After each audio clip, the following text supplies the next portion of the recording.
Hello everyone, कमागणी and welcome to the world of story. फिर से मैं आप लोगों के सामने एक और इंटरेस्टिंग सुपरनैचुरल एक्सपीरियंस लेकर। हमारी सीरीज के लास्ट एपिसोड में आपने देखा कि किस तरह से पुष्पेंद्र आचार्य ने कन्हैया के शरीर को तैयार कर दिया था कि जरूरत आने पर वो उसके शरीर में प्रवेश कर सके। लेकिन पुष्पेंद्र आचार्य को दिए गए वचन के अनुसार कन्हैया उनके ऊपर पहला वार नहीं कर सकता था और ना ही कन्हैया के मन में किसी तरह का प्रतिशोध या बदला लेने की कोई इच्छा थी। लेकिन आरती, उसे वो कैसे भूल सकता था। अपना प्रशिक्षण पूरा होने के बाद भी वो हर रात पुष्पेंद्र आचार्य से मिलने जाता था और उनसे अपनी सारी बातें, मन की दिनचर्या शेयर किया करता था।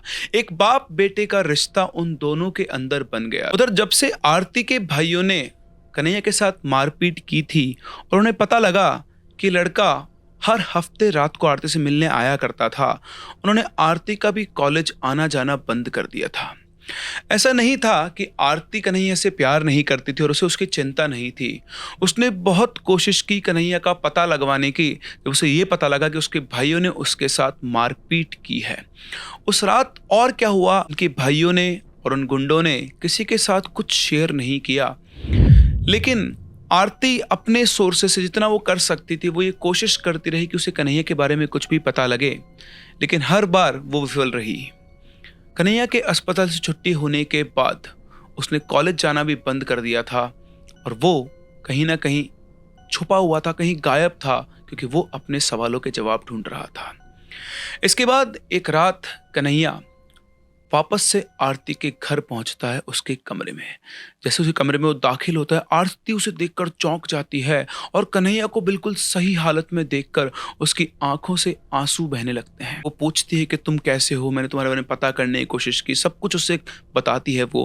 उधर कन्हैया भी उसे शांत करता है और उसे बताता है कि किस तरह से उसके भाई ने उसके साथ मारपीट की। वो उसे जमीन के अंदर जिंदा गाड़ने वाले थे, लेकिन एक चमत्कारी आदमी, एक रहस्यमयी आदमी आया और उसने आकर उसे बचा लिया। इतने दिनों तक उसका इलाज चल रहा था और ठीक होने के बाद वो वापस से आरती को एक बार देखने आया है। उसने आरती को ये नहीं बताया कि वो रहस्यमय आदमी कौन था, क्योंकि पुष्पेंद्र आचार्य ने उसे साफ साफ मना किया हुआ था कि उसके और कन्हैया के रिश्ते के बारे में या जो भी कुछ उनके बीच में चल रहा है किसी को भी भनक नहीं लगनी चाहिए। आरती भी शांत थी, उसे सुकून मिलता है कन्हैया को ठीक ठाक देखकर। करीबन 25-30 मिनट तक कन्हैया वहां पर रुकता है और उसके बाद आरती से विदा लेकर वो वापस से अपने घर पे चला जाता है। इसके बाद वो अपना कॉलेज जाना वापस से शुरू करता है और जैसे वो अपना कॉलेज जाना शुरू करता है, 2-3 दिन के अंदर ही आरती के भाइयों को खबर मिल जाती है कि कन्हैया पूरी तरह से ठीक होकर कॉलेज आने लगा है। पिछले दिनों हुई घटनाओं से उसके भाई बौखला चुके थे और कहीं ना कहीं कन्हैया की चुप्पी उन्हें चुनौती लग रही थी। इसी के साथ साथ उनका ईगो उन्हें शांत बैठने नहीं दे रहा था। उन्होंने अपने 4 नजदीक दोस्तों को बुलाया और फिर इन्होंने कन्हैया की रैकी शुरू की। किस टाइम उठता है, किस टाइम कॉलेज जाता है, कहाँ से जाता है, कहाँ से आता है, कौन सा रास्ता सुनसान है। और ये सारी रैकी करने के बाद उन्होंने एक दिन और एक समय फिक्स किया और फिर से उस काम को पूरा करने का बीड़ा उठाया जो पिछली बार अधूरा रह गया था, यानी कन्हैया की मौत। शाम के वक्त कन्हैया कॉलेज से लौट रहा था। एक सुनसान गली, आधी सड़क पर लाइटें जली हुई, आधी पर नहीं, और तभी चलते चलते उसे अपनी पीछे से बाइक्स का शोर सुनाई आया, ये बोलते हुए कि ये रहा वो, पकड़ लो इसे। उसने पीछे घूमकर देखा तो 4 बाइकों पर टोटल 7 आदमी, जिनमें से 3 आरती के भाई थे, उसी की तरफ बढ़े आ रहे थे। उनके हाथों में लोहे की रॉड, हॉकी की स्टिक्स और चाकू थे और आकर उन्होंने उसे चारों तरफ से घेर लिया। बाइक से उतर के आरती के सबसे बड़े भाई ने कहा, आज इसका खेल खत्म। और इतना कहते उसने लोहे की रॉड से कन्हैया के कंधे के ऊपर वार किया। जैसे उसके कंधे पर वार हुआ, एकदम से लड़खड़ा गया और बाकी लोग भी उसके ऊपर टूट पड़े। लात, घूंसे, डंडे, सरिये, इन सब से उसको बुरी तरह पीटने लगे। उसके ऊपर हमला इतना अचानक से हुआ कि वो कुछ समझ ही नहीं पाया और बुरी तरह से वो लोग उसके ऊपर टूट पड़े। चारों तरफ से लहूलुहान हो गया था, जमीन के पर पड़ा हुआ अपना खून थूक रहा था और उसकी आंखें बंद हो चुकी थी। और तभी एकदम से उसके दिमाग में एक ख्याल आता है, समय आ गया। उसने अपनी आंखें बंद की, गहरी सांस ली और बरगद के नीचे की वो सारी साधना, वो ऊर्जा का बहाव, वो सब कुछ वो याद करने लगा। ठंडी हवा का एहसास उसके चारों तरफ फैल गया, जबकि वहां पर कोई हवा नहीं थी और उसके भीतर की गहराई में कहीं से पुष्पेंद्र आचार्य की एक आवाज आई, बेटा। और इतना सुनते ही उसके शरीर के चारों तरफ धुंध की तरह एक परछाई घूमने लगी। उसकी मुट्ठियां अपने आप भिज गई, उसकी मांसपेशियों में शक्ति आने लगी और फिर उसने आंख खोली। उसकी आंखें अब वैसी नहीं थी, तो जलती हुई अंगारों जैसी आंखें जिनसे अग्नि प्रज्वलित हो रही थी। चेहरे की सारी नसें मोटी मोटी होकर उभर के बाहर आ गई थी। उसका चेहरा क्रोध और शक्ति का जैसे एक मिश्रण बन गया था और एक गुंडे की नजर उसके ऊपर पड़ी, बोलता है, इसकी आंखें कैसे चमक रही है। और उसके इतना बोलते ही कन्हैया बिल्कुल एकदम से सीधा खड़ा हो गया, जैसे किसी चोट का उसके ऊपर कोई असर ही ना हुआ हो, और उसकी चमकती हुई आंखें अब उन 7 के 7 लोगों को दिखाई दे रही थी। इसने पिछली बार भी ऐसा ही किया था। आरती के बड़े भाई ने रॉड उठाकर उसके ऊपर मारने के लिए दौड़ा। उसने उसकी रॉड पकड़ के उठाया और करीबन 8 फीट दूर उसके भाई को फेंक दिया। इतने में उनका दूसरा दोस्त आ गया और उसके एक पेट में घूसा मारा, से वो उड़ता हुआ सीधा दीवार से आकर टकराया। और तभी पीछे से तीसरे ने आकर उसे चाकू घोंपने की कोशिश की, लेकिन उसका हाथ कन्हैया ने पकड़ के ऐसे मरोड़ा कि सीधे हड्डी चटकने की आवाज आई। बाकी के 4 लोग भागने लगे, लेकिन आज वो किसी को भागने दे नहीं सकता था। उसने उन्हीं की हॉकी स्टिक उठाकर एक को मारी और वो नीचे गिर पड़ा।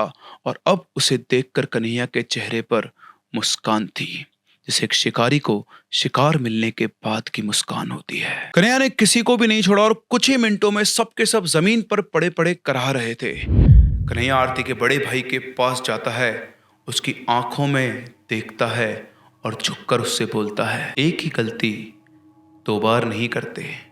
तुम लोगों को मैं आखिरी बार जीवित छोड़ रहा हूं। अगली बार अगर तुम लोगों ने कन्हैया को छूने की भी कोशिश की तो जीवित नहीं बचोगे। उसकी आवाज में पुष्पेंद्र आचार्य का स्वर साफ साफ सुनाई दे रहा था, गहरी गूंजती हुई आवाज जिसे जो सुन ले उसकी रूह कांप जाए। इतना बोलकर कन्हैया उसके भाई के शरीर पे से पीछे हटा और जैसे वो पीछे हटा, उसकी आंखों की चमक धीरे धीरे कम हो गई। उसकी सांसें सामान्य हो गई, लेकिन उसके भीतर की ताकत अब भी दिखाई दे रही थी, जैसे वो अगले वार का इंतजार कर रहा हो। उसकी इस शक्ति को देखकर और इस तरह से जो उनके सामने हुआ सब देखकर वो सब के सब उठकर वहां से भाग गए। वहां से भागने के बाद सब लोगों ने एक दूसरे को संभाला। हर किसी को कहीं ना कहीं चोटें आई हुई थी, उन सब ने अपनी अपनी मरहम पट्टी करवाई और उसके बाद तीनों भाई अपने घर में पहुंचे एक कमरे में। तीनों के तीनों भाई बुरी तरह डरे हुए थे। एक भाई तो इतना डरा हुआ था कि बस वो बार बार एक ही चीज बोला था, वो लाल आंखें, उसके पास मत जाना, वो सबको मार देगा। दहशत उसके अंदर भर चुकी थी। आरती के दोनों बड़े भाई आपस में डिस्कस कर रहे थे कि आखिर ये सब कैसे हो रहा है। उन्हें समझ में नहीं आ रहा था कि 2 बार उन्होंने कन्हैया को मारने की कोशिश की और दोनों के दोनों बार वो बच गया। और ये कौन सी ताकत है उसके पास, उसकी आंखें किस तरह चमक रही थी और इतना पिटने के बाद भी उसने हम सबको खदेड़ दिया, ऐसी कौन सी शक्ति थी उसके पास।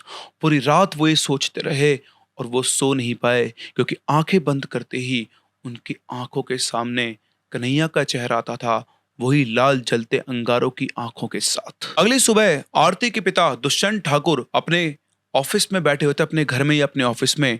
तीनों भाई उनके पास पहुंचते हैं, चेहरे पर पट्टियां लगी हुई और एक अजीब सा डर और सवालों के जवाब ढूंढने।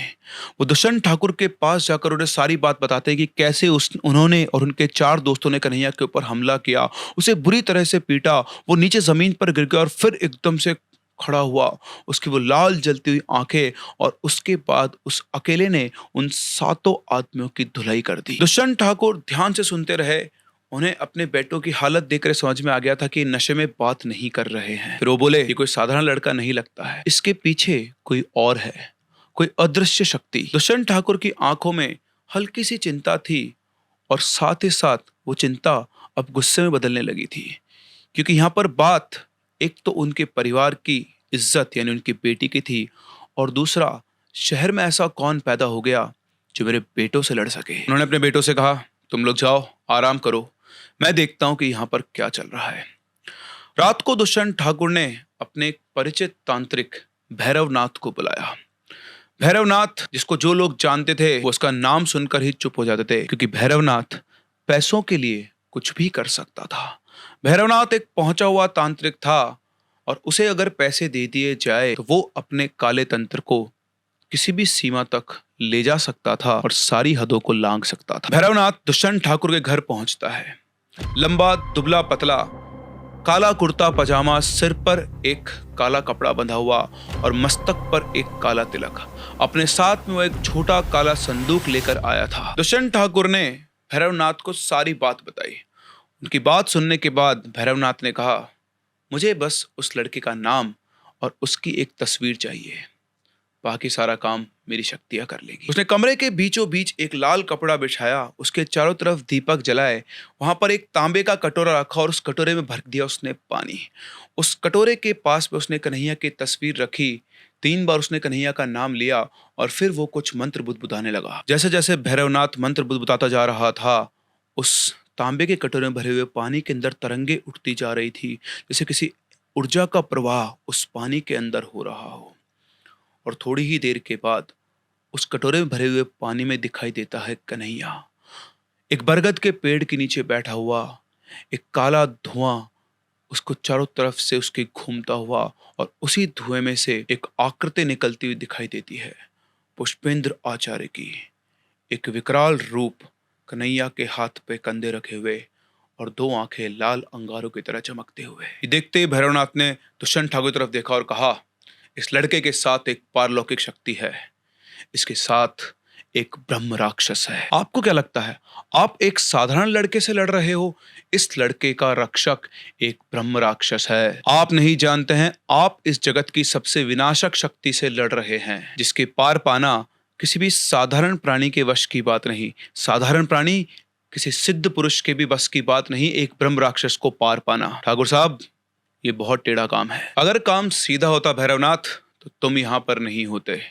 काम टेढ़ा है, इसीलिए तुम्हें याद किया गया है। और ये पहली बार नहीं है कि तुम ऐसा कोई काम करने वाले हो। हर काम की एक कीमत होती है और तुम्हें तुम्हारी वाजिब कीमत अदा की जाएगी। सबसे पहले ये बताओ कि तुम ये काम कर सकते हो या फिर नहीं। ध्यान रखना, तुम्हें मैं इतना पैसा दूंगा कि तुम्हारी 7 पीढ़ियां बैठ कर खाएगी। इसलिए तुम अपने काम पर फोकस करो और ये बताओ कि क्या तुम इसे खत्म कर सकते हो। भैरवनाथ हल्का सा हंसा। उसकी कुटिल हंसी में उसका लालच छुपा हुआ था। वो कहता है, ब्रह्म राक्षस से सीधे टकराना मूर्खता है, लेकिन हम उसके पात्र उस लड़के को तोड़ सकते हैं। मेरे पास एक तरीका है। उसके लिए मुझे एक साथी चाहिए, ऐसा जो जीवित और मृत दोनों लोक में जा सके। लेकिन ठाकुर साहब, इसमें खर्चा बहुत आएगा। खर्चे की चिंता तुम मत करो भैरवनाथ, बात हमारे बेटों की रसूख और उससे भी बड़ी हमारे घर की इज्जत की है। मैं तुमसे पहले ही कह चुका हूं, पैसा तुम्हें इतना मिलेगा कि तुम्हारी 7 पीढ़ियां बैठकर खाएगी, अगर तुम हमारा ये काम कर देते हो। इसके बाद ठाकुर साहब ने दराज से नोटों की गड्डियां निकाली और भैरवनाथ के हाथ में देते हुए कहा, ये लो 2 लाख रुपए, अभी तुम अपना काम शुरू करो। मुझे हर हाल में उस लड़के की मौत चाहिए। उसने मेरी घर की इज्जत पर नजर डाली है, मैं उसे जिंदा नहीं छोड़ूंगा। नोटों की गड्डी को देखकर भैरवनाथ के चेहरे पर एक अलग चमक आ गई। उसने ठाकुर साहब से कहा, चिंता न करें ठाकुर साहब, मेरे पास भी एक ऐसी शक्ति है जिसे शायद मैंने आज के दिन के लिए संभाल के रखा था। इसके बाद भैरवनाथ ने अपना संदूक खोला और उसमें से एक छोटा सा मिट्टी का काला घड़ा निकाला, जिसके ऊपर बहुत सारे लाल और काले धागे बंधे हुए थे और उन धागों के नीचे था एक कपड़ा। उसने वो धागे खोले और जैसे वो कपड़ा हटाया, पूरे कमरे के अंदर एक अजीब सी सड़ांत और जलते हुए तेल की गंध फैल गई। उसके बाद भैरवनाथ ने आंखें बंद की और बोला, या हाफिज या मुनकिन या मेरे अजीज जिन, मेरे सामने आ। इतना बोलते ही कमरे की हवा भारी हो गई, दीपक की लौ बिल्कुल शांत हो गई और कमरे के एक कोने में हरे रंग का धुआं इकट्ठा होने लगा और धीरे धीरे वो एक आकार लेने लगा। और जैसे ही उस धुएं ने आकार लिया, सामने निकला एक लंबा विकराल शरीर वाला, जिसकी आंखों में हरे रंग की चुभने वाली चमक, एक जिन। और आकार लेते ही उसने भैरवनाथ की तरफ गुस्से से देखा और पूछा, क्यों जगाया है मुझे? भैरवनाथ ने उसकी ओर देख के कठोरता से कहा, तुझे एक लड़के को तोड़ना है और उसके अंदर की शक्ति को बाहर खींचना है, और अगर जरूरत पड़े तो उसे मार देना है। जिनकी गहरी गूंजती हुई आवाज वापस से आई, कौन सा लड़का? एक लड़के को मारने के लिए तुमने मुझे बुलाया है? भैरवनाथ ने उस कटोरे की तरफ इशारा किया जिसमें अब भी कन्हैया की परछाई बनी हुई थी। उसको देखते ही जिन बोलता है, इस लड़के के साथ कोई है? भैरवनाथ हाँ भरता और कहता है, हाँ, इस लड़के का रक्षक एक ब्रह्म राक्षस है और इसीलिए तुझे याद किया गया है। जिन अपनी आंखों को चौड़ी करके उस कटोरी की तरफ देखता है और फिर बिना भैरवनाथ की तरफ देखे हुए बोलता है, क्या चाहते हो? भैरवनाथ कहता है, दोनों का खात्मा। उसकी बात सुनकर जिन भैरवनाथ की आंखों में देखता और बोलता है, आग से खेल रहे हो, जल जाओगे। भैरवनाथ भी जिन की आंखों में घूरते बोलता है, मुझे पता है मैं किससे खेल रहा हूं, तुम सिर्फ अपने काम से काम रखो। अगर तुम ये काम करते हो तो इसके बदले में तुम्हें आजादी मिलेगी, और ना सिर्फ तुम्हें, उसे भी जिसे तुम इस दुनिया में सबसे ज्यादा प्यार करते हो। भैरवनाथ की बात सुनकर जिन की आवाज बदल गई। उसने कहा, ठीक है, लेकिन अगर तुम अपने वादे से मुकरे तो मैं यहां तबाही मचा दूंगा बिना अपना अंजाम सोचे। भैरवनाथ कहता है, मैं तुम्हें वचन देता हूं, मैं अपना वादा पूरा करूंगा। अगर तुमने इन दोनों को खत्म कर दिया तो जो मैं कह रहा हूं वो मैं जरूर करूंगा, और ये रही मेरे सौदे के सच्चे होने की पहली निशानी। इतना कहकर भैरवनाथ ने एक सिक्का उस जिन के हाथ में थमा दिया। उस सिक्के को देखते ही जिन की आंखें फिर से एक और बार चमकी। उसने भैरवनाथ की तरफ देखा और बोला, ठीक है, सौदा पक्का। और इतना बोलकर वो जिन वहां से गायब हो गया। अब वो जिन कहाँ गया, वो कन्हैया के ऊपर कैसे वार करेगा, और क्या कन्हैया और पुष्पेंद्र आचार्य मिलकर उस सदियों पुराने जिन का सामना कर पाएंगे? ये सब आपको जानने को मिलेगा अगले एपिसोड में। आई होप आप लोगों को ये कहानी सुनने में मजा आ रहा होगा। और अब जिन की एंट्री ने तो इस कहानी को और भी ज्यादा इंटरेस्टिंग बना दिया है। क्या लगता है आप लोगों को, ब्रह्म राक्षस या जिन, दोनों में से कौन जीतेगा? अपने व्यूज हमें कमेंट सेक्शन में जरूर बताएं। हम लोग मिलते हैं अपने अगले एपिसोड में। तब तक के लिए keep loving and keep listening.